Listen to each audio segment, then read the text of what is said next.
Oui, ben, bonjour à tous et toutes. On se présente déjà rapidement. JB Mebek qui est dessinateur de bande dessinée. Vous pourrez trouver plusieurs de ses ouvrages dans les rayons ici. Pascal Marchand, je suis professeur à l'université Paul Sabatier en sciences de l'information et de la communication. Donc moi, j'ai travaillé pendant une trentaine d'années à enseigner l'histoire des sciences et tout dire, c'est pendant le confinement que j'ai eu l'idée de faire, de passer à la BD. Et comme je connaissais JB, donc je lui ai fourni un certain nombre de matières. Et lui, il fait les scénarios et il fait en plus les images, bien sûr, les dessins. Donc, on va vous faire une conférence en plusieurs points. On a vu annoncer, et c'est vrai que c'était notre intention, un quiz, mais le quiz, on a vu qu'il prenait trop de temps et que techniquement, il y avait beaucoup de temps d'installation technique. Alors, je vais vous poser quand même quelques questions parce que je ne peux pas m'en empêcher. Mais sinon, le quiz, éventuellement, vous pouvez le retrouver sur le stand, on l'a mis en boucle. Alors, les questions que je peux vous poser, déjà, pour commencer, c'est, à votre avis, qui a dit l'instituteur ne pourra jamais remplacer le curé ou le pasteur? Langue au chat, langue à ChatGPT.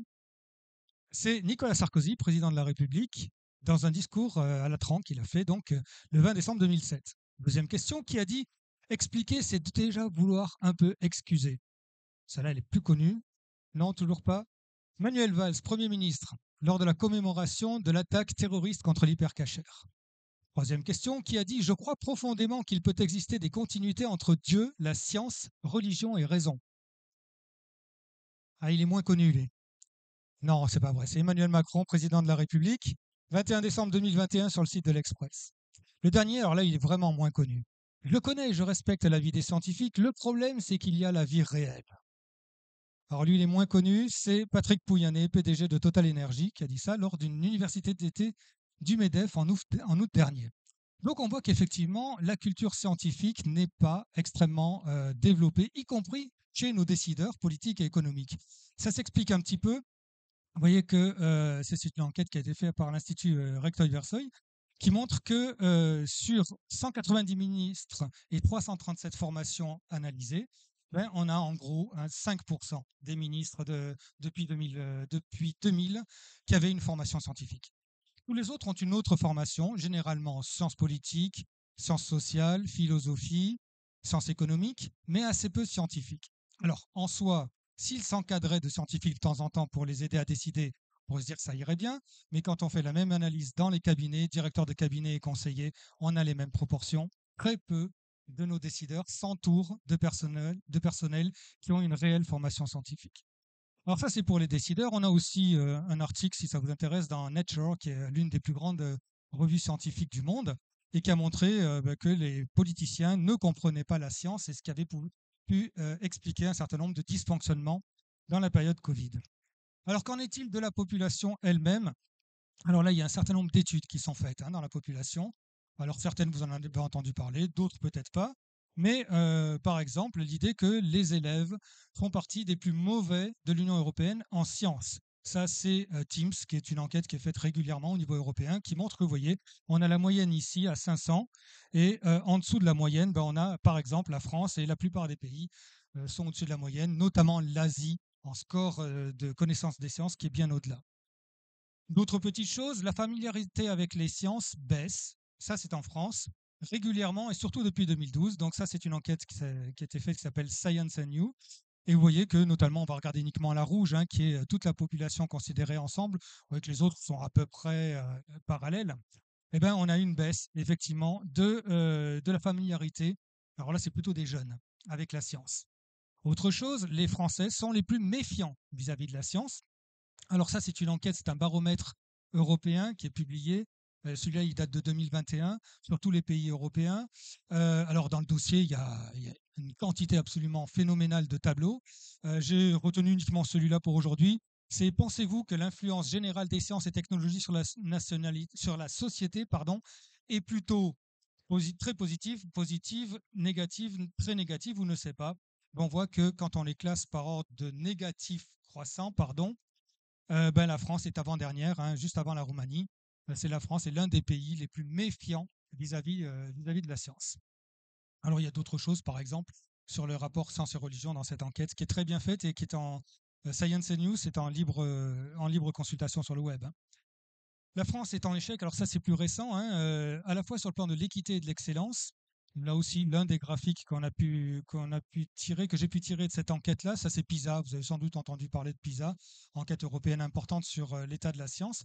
Ben, vous voyez que sur PISA 2022, hein, la toute dernière édition, eh ben, le niveau en mathématiques en France baisse significativement, plus fort un peu partout dans le monde, mais plus fort en France que dans d'autres pays d'Europe, et à la fois sur l'équité, c'est-à-dire l'accès à un niveau minimum de compétences scientifiques, et puis l'excellence, c'est-à-dire l'accès à un niveau maximum de compétences scientifiques. Ben, les deux sont en décroissance en à peu près 10 ans, et une décroissance assez significative. On voit qu'en Asie, par contre, ça se stabilise. Dernière chose, ou avant-dernière chose, cet échec de compréhension s'observe à peu près partout, mais on observe quand même des tendances. Les filles, alors ça c'est une tendance massive. Il y a encore dans notre pays une discrimination des sciences pour les filles. Et là on le voit très très clairement, hein, ça c'est très très récent, c'est les évaluations nationales du Conseil scientifique d'éducation nationale, ben, on voit que les filles sont, là en pointillé, c'est la moyenne des scores en maths pour le coup, et vous voyez que les filles sont en deçà de la moyenne, que les garçons sont sur la moyenne. Sur la flèche que j'ai mise, c'est l'organisation par niveau socio-professionnel. Donc on voit qu'effectivement, il y a une corrélation très forte entre la compétence scientifique et en gros le revenu des parents, hein. Donc si vous êtes une fille et qu'en plus vous venez d'un quartier défavorisé, vous n'avez peu de chances d'être familière avec les questions scientifiques. Ici, c'est donc l'effet de la réforme du lycée. Tout le monde a entendu parler de la réforme du lycée.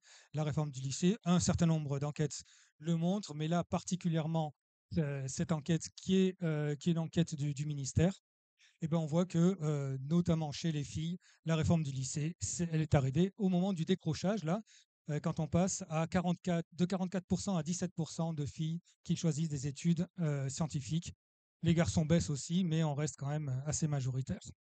Et puis là, pour le coup, dernière slide sur des enquêtes. Ça vient de sortir. C'est l'enquête, c'est un baromètre de l'esprit critique.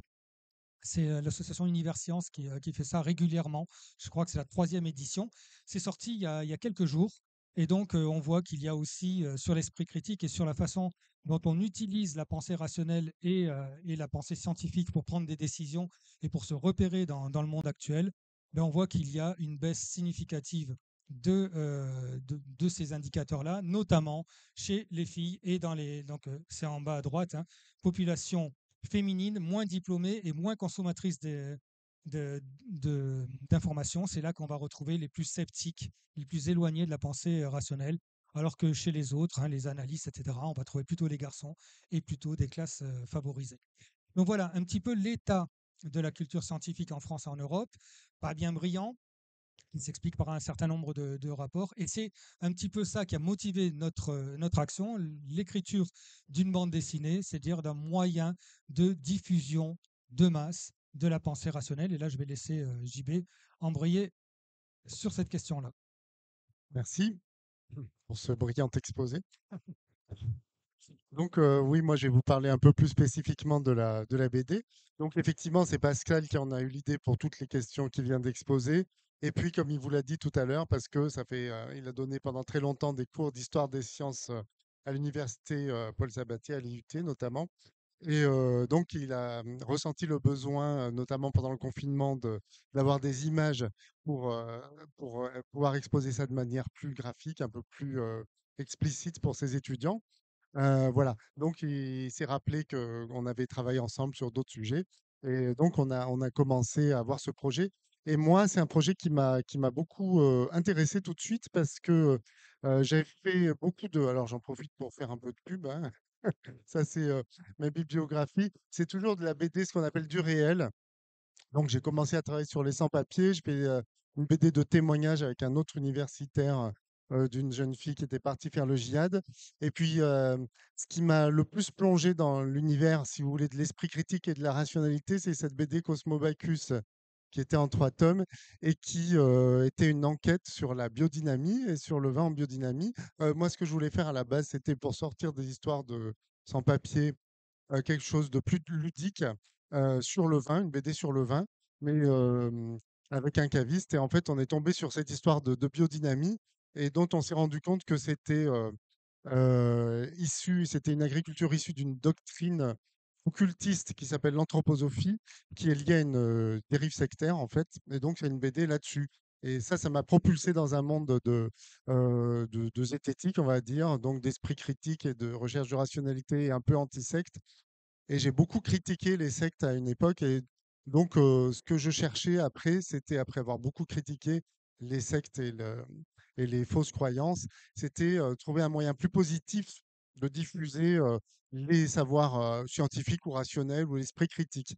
Et donc, quand Pascal m'a proposé ce projet d'histoire des sciences depuis l'aube de l'humanité jusqu'à nos jours en bande dessinée, j'ai tout de suite dit oui parce que ça correspondait exactement à mes recherches. Donc, on est parti sur un projet assez ambitieux, qui s'appelle Épistémé. C'est une histoire des idées scientifiques à travers les âges. Voilà. Donc, ce qu'on a réalisé là, c'est le premier tome, Eureka, une histoire des idées scientifiques durant l'Antiquité. Ensuite, là, on est en train de réaliser Azimut, une histoire des idées scientifiques à l'époque médiévale. Et puis, on espère ensuite pouvoir faire un cogito, l'histoire des idées scientifiques à la Renaissance, Révolution, l'histoire des idées scientifiques à l'époque moderne, et puis Big Bang, l'histoire des idées scientifiques au XXe siècle. Donc, c'est pas Martine à la plage et Martine à l'école, mais c'est les idées scientifiques à travers les âges. Voilà. Donc, le constat, c'est celui que vous avez fait, Pascal, tout à l'heure, hein. Enfin, lui, il était plutôt sur une baisse de la crédence dans la validité de la science dans la société. Et ce qu'on observe aussi parallèlement, c'est une montée des fausses informations, des fake news, des désinformations et des théories du complot. Donc, c'est ce que j'ai un peu illustré au début avec une invasion de trolls complotistes qui vient dénier tous les savoirs scientifiques qui sont défiants des savoirs scientifiques et qui promeuvent des contenus qui ne sont pas avérés. Voilà. Donc, on est parti de là. Donc, c'est vraiment une BD qui cherche à mettre en valeur l'esprit critique et pas forcément à présenter la science comme le nec plus ultra ou comme la vérité révélée, hein. C'est pas ça. Mais c'est une recherche sur la rationalité, on va dire. Donc, cette BD, elle met en scène deux personnages qui nous ressemblent un peu, à Pascal et à moi. Un sachant qui est professeur des universités, puis un auteur de BD qui est plutôt naïf et qui n'y connaît rien, ce qui me correspond bien. Après, c'est pas tout à fait nous, et on n'a pas tout à fait les mêmes noms non plus dans la BD. Mais enfin, je fais souvent ça dans les BD, c'est-à-dire je mets en scène la personne qui fait l'enquête parce que c'est une façon finalement plus honnête de procéder que d'inventer des histoires avec d'autres personnages et des fictions où il y a forcément une part de manipulation. Là, simplement, le projet, c'est que on va voir les scientifiques et ils nous racontent leurs histoires. Alors, les thèmes abordés, c'est surtout l'histoire des sciences durant l'Antiquité grecque. Donc, parce que c'est là ce qu'on a le plus de données et de renseignements. Donc c'est une Grèce qui est pas centrée sur la Grèce qu'on connaît aujourd'hui, mais qui part, de la Sicile, on va dire, du sud de l'Italie jusqu'à la Turquie d'ouest en est et qui va de la Macédoine, on va dire, jusqu'à Alexandrie, jusqu'en Égypte. Donc c'est une Grèce quand même assez importante, quoi, ouais, élargie, on va dire. C'est l'empire d'Alexandre un petit peu. Voilà. On aborde aussi quelques sujets, sciences et animaux, donc qu'on a aussi approfondi dans un podcast avec Agatha Liévin-Bazin qui est là, parce qu'on a un podcast qu'on a créé, mais on vous en parlera plus tôt tout à l'heure. Mais voilà, on a, on aborde aussi très légèrement la préhistoire, la Mésopotamie, l'Égypte, et puis on parle un petit peu de la Chine aussi. Donc c'est pas que la Grèce antique, mais c'est beaucoup ça. Voilà, donc ça c'est le parcours des personnages. Donc vous voyez, ça part un peu dans tous les sens, mais on parcourt toute cette Grèce antique. Donc on part de Milet, qui est à l'ouest de la Turquie, et puis ensuite on va à Athènes, on va à Alexandrie, on va à Rome, on va dans ce qu'on appelle la Grande Grèce, c'est-à-dire la Sicile et le sud de l'Italie. Donc voilà, en fait, tous les traits en pointillés, c'est les trajets des personnages dans le livre.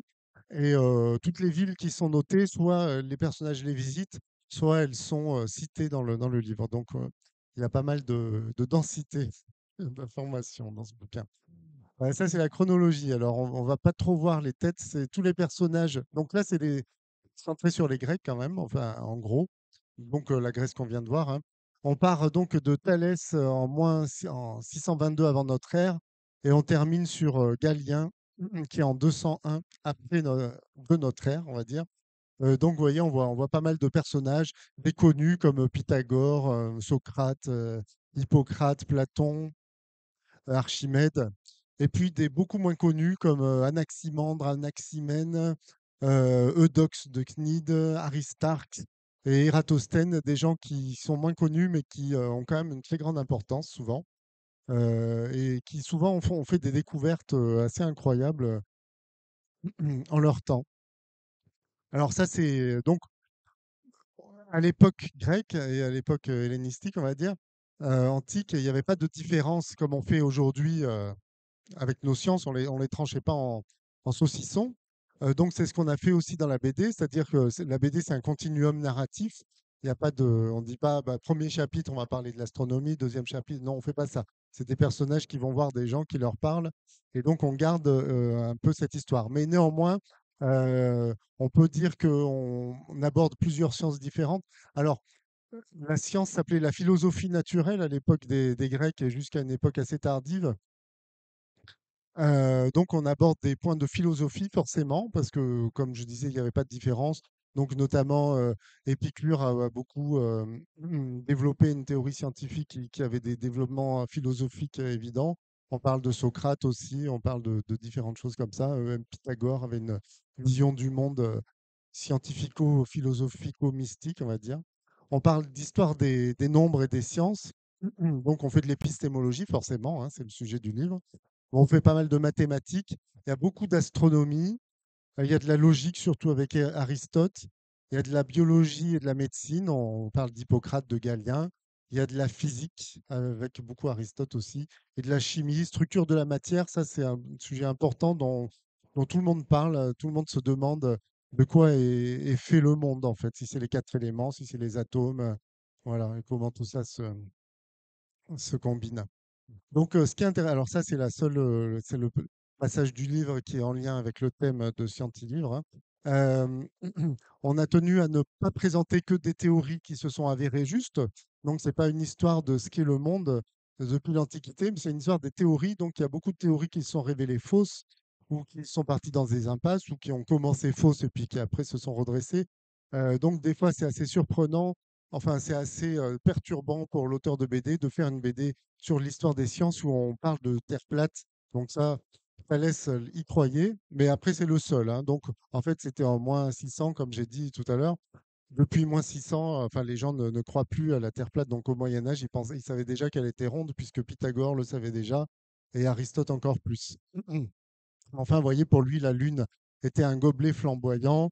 Et puis, il y a plein de théories qui sont révélées fausses. Tout le monde pensait que la Terre était par contre au centre de l'univers et que toutes les planètes et les astres tournaient autour. Euh, Aristote, qui est là, pensait que les atomes n'existaient pas et que c'était les quatre éléments qui étaient constitutifs de la matière.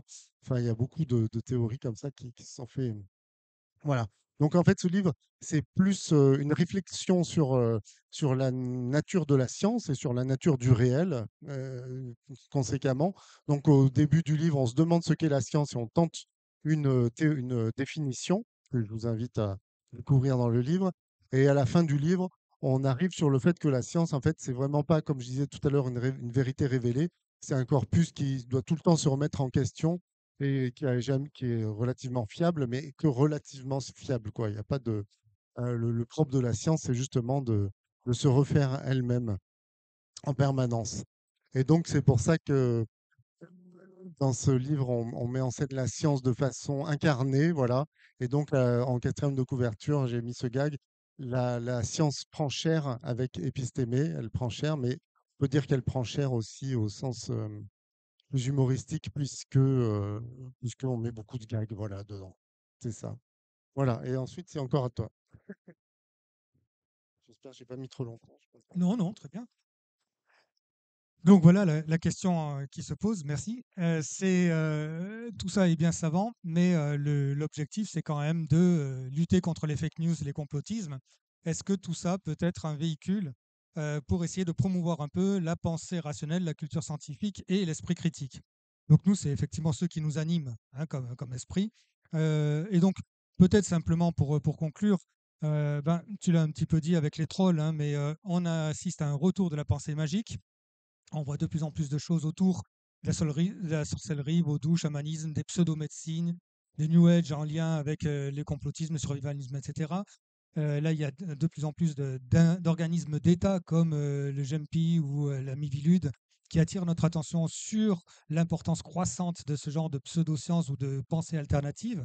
Donc, on essaye aussi de voir comment s'inscrire dans une résistance à ce type de pensée alternative. Par exemple, là, j'ai mis que trois exemples au hasard, mais le fameux exemple sur la pyramide qui capte l'électricité parce que le haut était en or. L'air de rien, ce qui est intéressant, c'est pas tellement d'aller voir ceux qui y croient, parce que j'ai fait un petit peu cette recherche-là hein, dans mon métier. Je suis allé voir d'abord ceux qui y croient, et en fait, le plus intéressant, c'est d'essayer de voir ceux qui ont essayé de lutter et de voir à quel point ils avaient du mal. Ça sort tellement de notre esprit rationnel qu'on a du mal à argumenter à quelqu'un qui nous dit mais si les Égyptiens, surtout que vous avez un retour en ce moment très très fort de l'identité africaniste. Hein, alors ça passe par les pharaons noirs, mais ça vient aussi sur, en fait, JB l'a dit, hein, Thalès, Pythagore sont allés en Égypte. Les Grecs, ce qu'on appelle les Grecs, étaient fascinés par les Égyptiens. Ils pensaient que c'était le peuple le plus ancien de l'humanité et il faut imaginer qu'au moment où nous, on sortait de l'âge de fer, où les Grecs n'avaient pas encore construit le Parthénon, les Égyptiens avaient déjà leur temple et leurs pyramides. Donc il y avait un décalage de civilisation énorme.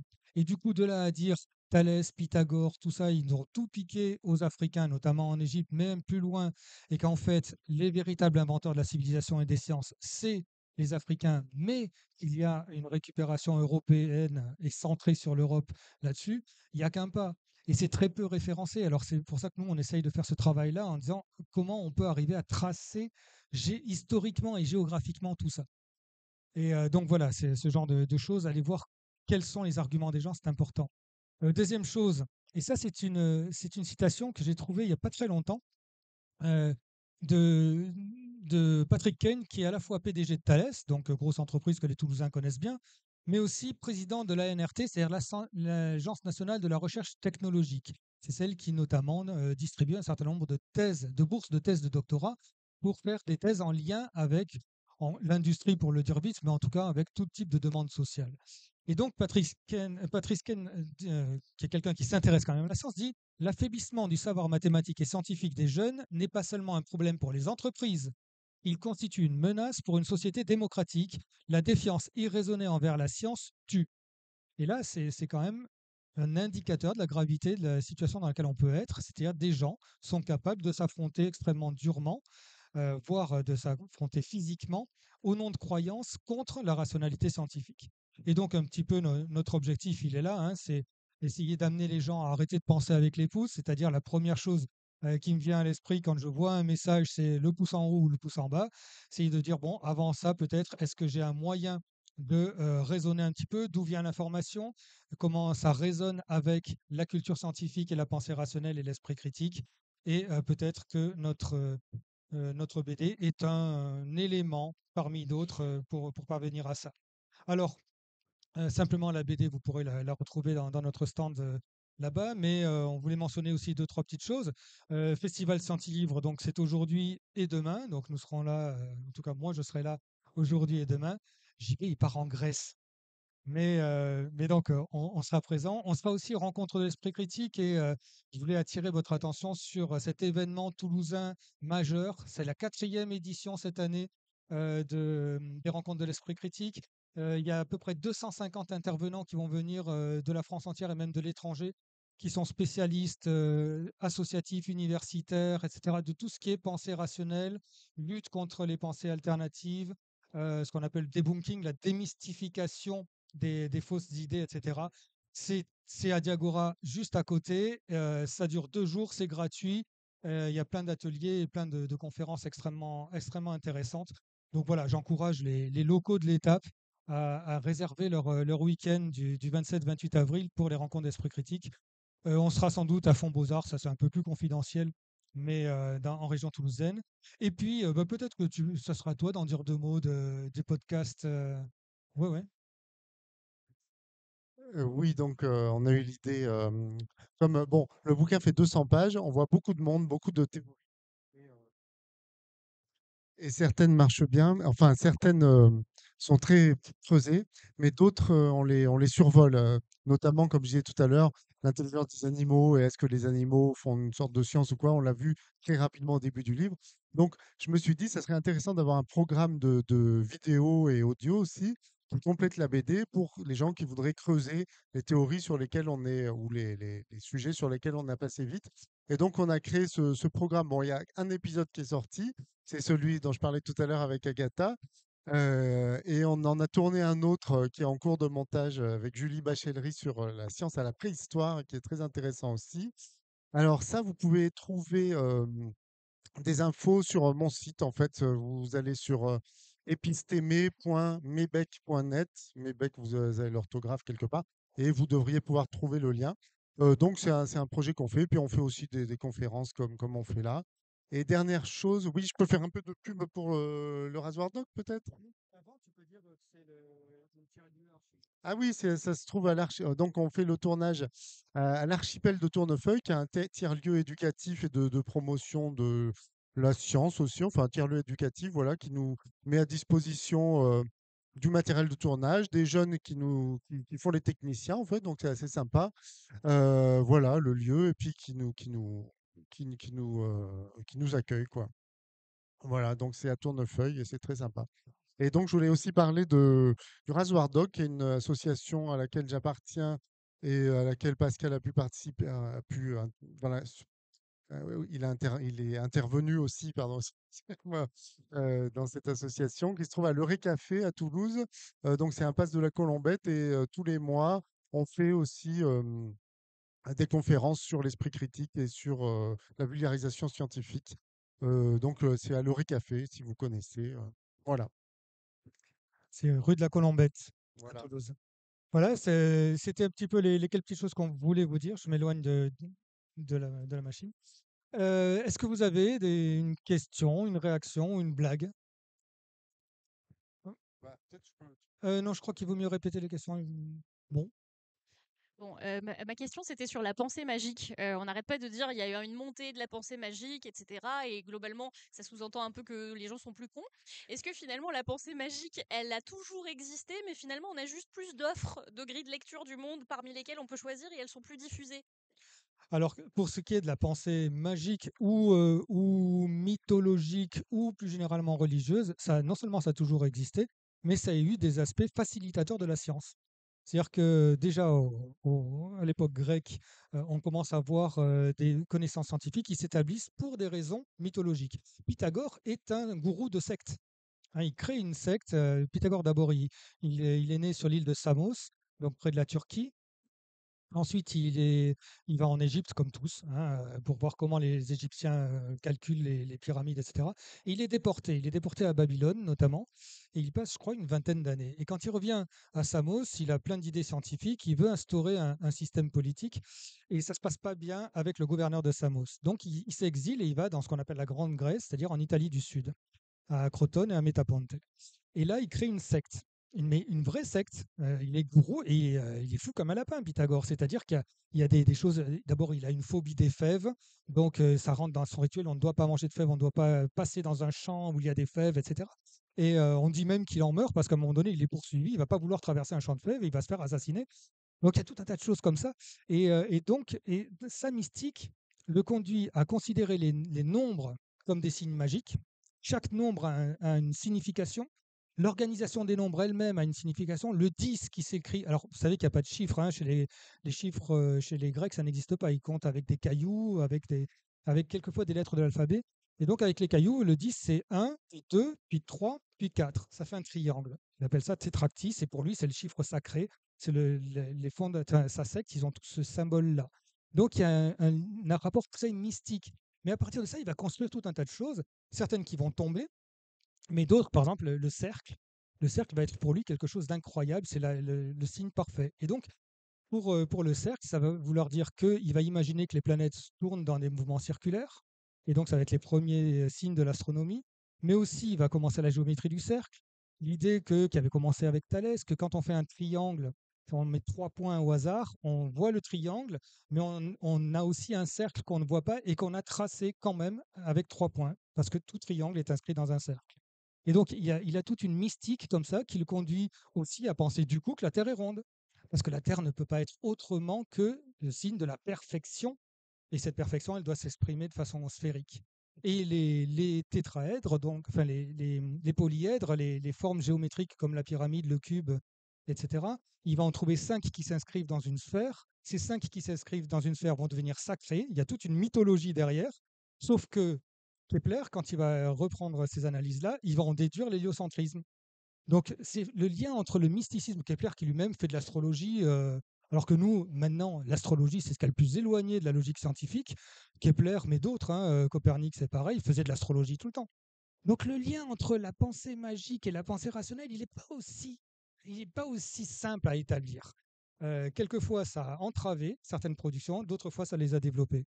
Peut-être la dernière chose, et ça anticipe, ça vous donnera envie pour le volume 2, où on parlait des Arabes, par exemple. Les Arabes et l'islam ont été des facilitateurs de la science, et pour une raison, c'est que les rituels de l'islam devaient s'inscrire dans des rythmes journaliers, hebdomadaires, annuels, définir la première phase de la Lune et la dernière phase de la Lune.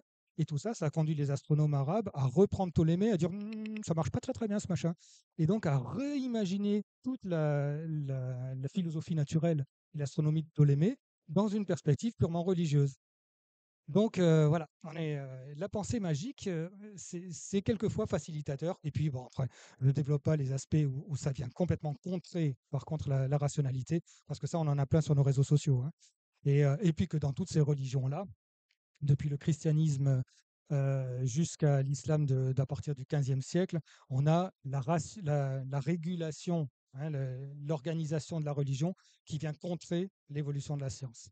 Et là, on l'a vu aussi dans toutes les autres. Voilà, donc oui, pensée magique, pensée scientifique, Mais la rationalité pas les mêmes. pour aussi compléter, est-ce que, je te repose une question, est-ce qu'avec les réseaux sociaux, on a plus de pensée magique qui surgit ou est-ce que c'est juste facilitateur et qu'on le voit plus finalement? Et est-ce que cet effet facilitateur de plus d'exposition n'entraîne pas une augmentation des croyances, des fausses croyances quand même? Alors, c'est sûr que sur les réseaux sociaux, on voit beaucoup de choses et quelquefois, on a tendance à attribuer beaucoup d'importance à des choses qu'on voit et qui sont minoritaires. C'est-à-dire qu'effectivement, les platistes, par exemple, hein, la Terre est plate, donc JB l'a dit, on ne l'a trouvé que chez Thalès. Hein. Il y a tout un bouquin qui a été écrit sur non, au Moyen Âge, on ne pensait pas que la Terre était plate. Maintenant, il faudrait quand même qu'on. Par contre, si vous demandez à ChatGPT, il va vous dire que oui. Hein, parce que ChatGPT va voir sur les réseaux. Donc, il va vous dire au Moyen Âge, on pensait que la Terre était plate. Donc, c'est pour ça qu'il ne faut pas trop l'utiliser sans contrôler. Non, non. Et à part 2, 3 farfelus, au Moyen Âge, tout le monde savait que la Terre était ronde, y compris l'Église. Par contre, ils pensaient qu'elle était au centre de l'univers et qu'elle était immobile. Mais donc, il y a beaucoup de choses comme ça, la Terre plate, l'histoire de pyramides, etc., auxquelles on donne beaucoup d'importance qualitative. Mais quantitativement, ça ne représente quand même pas grand monde. Et sur les enquêtes que je vous donnais, il y a quand même, j'ai un peu insisté sur les aspects un peu négatifs. Il y a quand même un aspect positif, c'est qu'il y a une certaine confiance dans la science qui demeure, qui même dans certaines populations augmente. Donc on n'est pas livré pieds et poings liés à la pensée magique et aux pensées alternatives et irrationnelles. Il y a quand même une partie non négligeable, surtout quand on aborde des questions de médecine ou de sciences des données ou de technologie, il y a quand même une augmentation de la confiance globale dans la science. Voilà. Après, on a vu ce que ça devenait éventuellement dans une période de pandémie avec des conflits, mais qui sont finalement plus des conflits identitaires que des conflits vraiment épistémologiques. Hein. Oui. Merci beaucoup pour la présentation. Vous venez d'univers différents tous les deux. Je me demandais qu'est-ce que ce projet vous a permis de découvrir à chacun de l'univers de l'autre. Ah, ah. Qui c'est qui commence? Allez, je commence. Vas-y. Moi, je ne connaissais absolument pas le milieu de la BD et même, j'allais dire, je n'arrivais pas à penser mon travail en termes de BD. Bon, par contre, j'étais un amateur de BD, hein, j'ai beaucoup lu de BD et j'ai une certaine connaissance, mais repenser mon travail pour qu'il devienne scénarisé était quelque chose qui n'était pas simple. Les premiers documents que je lui ai donnés, il n'y avait rien à en faire, quoi. Et donc, il a fallu que je rentre un petit peu dans cette façon-là de travailler, de fournir quelque chose qui ensuite puisse être une matière pour l'artiste et le narrateur. Et puis la deuxième chose, c'est maintenant se retrouver aussi pour moi dans le milieu des auteurs de BD. On était il n'y a pas longtemps à Angoulême et j'ai cru que j'étais à Disneyland, quoi. C'est un enfant. Tout à coup, je me retrouvais dans le temple de la BD et moi avec un petit badge auteur de BD à Angoulême. C'était juste même pas un rêve de gamin. Même en gamin, j'avais jamais rêvé. Voilà, je découvre beaucoup de ce côté-là. Oui, bah moi, bon, je connaissais un peu le monde universitaire parce que mon épouse avait fait une thèse et puis j'ai de la famille aussi. Mais bon, là, c'est vrai que je suis un peu plus plongé dedans. Enfin, pas dans le milieu vraiment, mais dans certains contenus. Et bon, bah, en tout cas, c'est tout à fait passionnant de lire les textes de Pascal. Et puis, il est tout à fait passionnant lui-même quand on l'écoute faire ses présentations. Donc, c'est vraiment très intéressant. Puis c'est vrai que moi, en tant qu'auteur de BD, ça m'oblige à réfléchir différemment. Donc, comme je vous disais, j'étais déjà dans la BD du réel, mais là, je suis dans la BD du réel au carré, si vous voulez.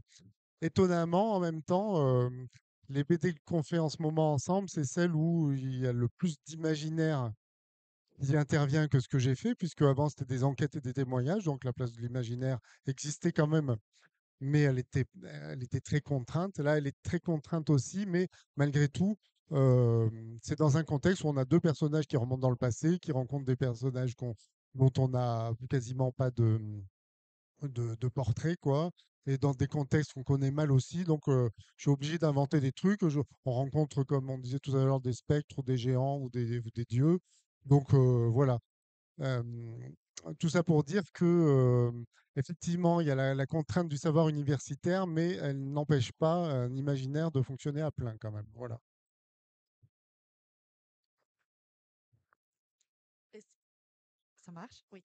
Est-ce que vous montrez des statistiques et que comme quoi les Français étaient réfractaires à la science? Est-ce que vous avez une explication pourquoi, en tant que Français, et particulièrement les filles, on est réfractaire à la science?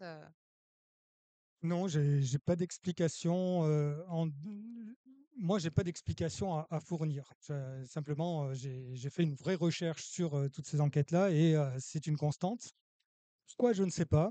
Et d'ailleurs, et nous cherchons plutôt à, à comprendre comment contrer ça.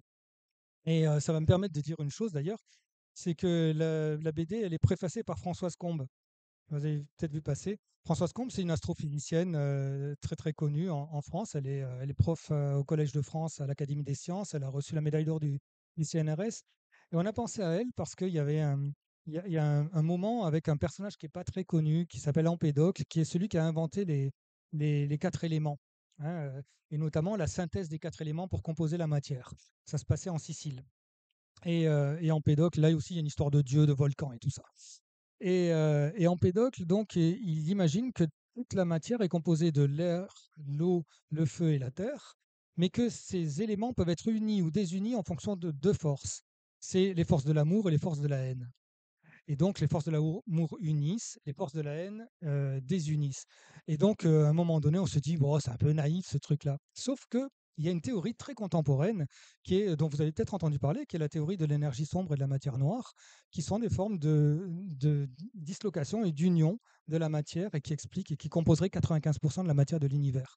Et donc, on a fait ce rapprochement, ce qui nous a permis d'ailleurs de faire figurer Françoise Combes elle-même dans la BD, et en disant, ça nous paraît peut-être naïf et un petit peu, ouais, un petit peu enfantin, ces forces de l'amour et ces forces de la haine, mais cette intuition-là, on la retrouve y compris dans des sciences modernes, et le fait que ce soit en plus une femme qui porte la spécialité internationale de ces questions, ça nous intéresse, et le fait qu'il y ait beaucoup ici de jeunes femmes, et jeunes et moins jeunes, je trouve que c'est aussi quelque chose qui est intéressant à promouvoir. Il n'y a pas de fatalité, il n'y a pas de, c'est pas inscrit dans le chromosome que les hommes doivent aller dans le technoscientifique et les femmes dans le socio-littéraire.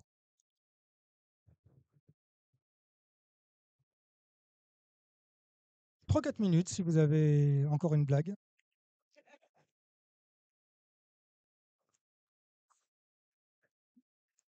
Non, j'avais une dernière question sur les publics cibles. Alors, je ne sais pas si vous avez déjà des chiffres, mais ce genre de BD de sensibilisation à l'histoire des sciences, etc., est-ce que vous avez des chiffres sur qui les lisent réellement? Non, on n'a pas de chiffres avec une telle catégorisation. Ce qu'on voit, c'est sur les salons, comme ça. Alors, ce qu'on a aussi, c'est quel est le public qu'on a en tête quand on écrit. Et alors, c'est vrai qu'au départ, j'avais en tête le public de mes étudiants et 95% des étudiantes qui venaient de filières socio-littéraires et que je devais intéresser aux sciences. Et puis après, on a un petit peu élargi et notamment, on s'est dit, fin de collège, début lycée, c'est bien. Parce que Thalès, Pythagore, Euclide, ce ne sont pas que des équations, c'est des vrais gens avec des vraies histoires. Et donc, qu'ils les étudient sous forme d'équations, d'ailleurs, les équations, ils ne les connaissaient pas, qu'ils les étudient sous forme d'équations à l'école et que dans la BD, ils retrouvent leur vie, j'allais dire leur vraie vie, la vie telle qu'on se la raconte depuis ce moment-là, ça peut apporter quelque chose. Donc, en fait, nous, on a un public cible de 15 ans à pas d'âge. Et puis, de temps en temps, on a des enfants de 10-12 ans qui viennent et puis qui commencent à feuilleter et ils disent «Ah papa, je veux ça». Alors on dit «Attention, il y a ce moment, puis après, bon, si c'est trop compliqué, tu tournes la page et l'âne et le cheval, tu les retrouveras plus tard, hein». Mais, et puis surtout, tu reviendras dans quelques années. Voilà, nous, dans notre esprit, c'était plutôt 15 ans, hein, c'était pas mal. Voilà. Et après, par contre, nous-mêmes, on apprend beaucoup en l'écrivant, donc je pense que tout le monde peut, à un moment donné, y apprendre quelque chose. Surtout moi, hein. C'est fini. Merci beaucoup. Bonne journée et bon salon. Merci à vous.